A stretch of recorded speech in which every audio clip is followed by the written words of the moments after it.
On the eve of this new millennium, Time magazine made this incredible statement. The single most powerful figure, not merely in these 2 millenniums, but in all of human history, has been Jesus of Nazareth.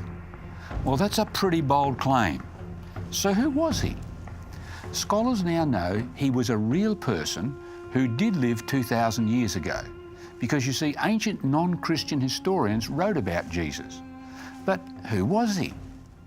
Well, Jesus of Nazareth claimed to be the Messiah, that is, God in human flesh.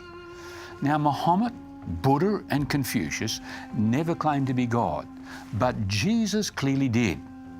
Now, to make such a claim, Jesus was either mad or crazy, because if I said, hey, I'm God, you'd suggest I go see a psychiatrist. Or he's bad because he's lying, if he knew that he was not, but he claimed to be God. Or he's who he claimed to be, God in human flesh. Now, these are your only 3 choices: mad, bad, or God. So was he God? Well, archaeology and Bible prophecy helps us with this very important question. When archaeologists discovered the Dead Sea Scrolls, which were dated 100 to 200 years before Jesus was born, and they compared the scrolls with the Bible that we have today, they discovered that the Bible was essentially the same as the Dead Sea Scrolls.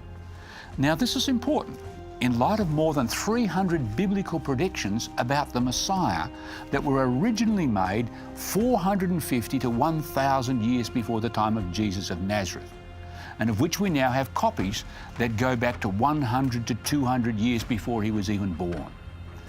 Now, these prophecies predicted such things as his birth in Bethlehem, his betrayal for 30 pieces of silver, his death by crucifixion, and his resurrection from the dead. But the most amazing of these prophecies predicted that the Messiah would be baptized in 27 AD. And Luke records precisely the date that Jesus was in fact baptized. Notice what he says.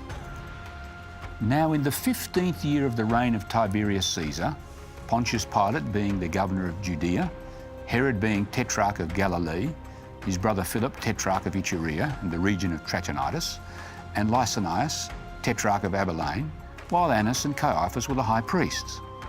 Now, history and archaeology have both confirmed the accuracy of Luke's statement. For all these people that were just read about were in fact real people living during the 15th year of Tiberius Caesar.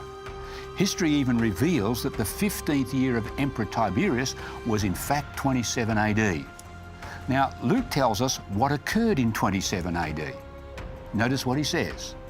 When all the people were baptized, it came to pass that Jesus also was baptized, and the Holy Spirit descended in bodily form like a dove upon him.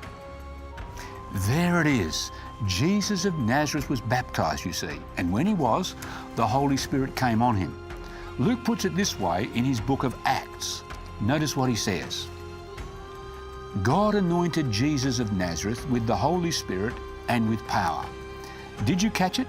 The word anointed, you see, is the Hebrew word Messiah, and the Greek word is Christ. At his baptism in 27 AD, Jesus of Nazareth became Jesus the Christ, the Anointed One.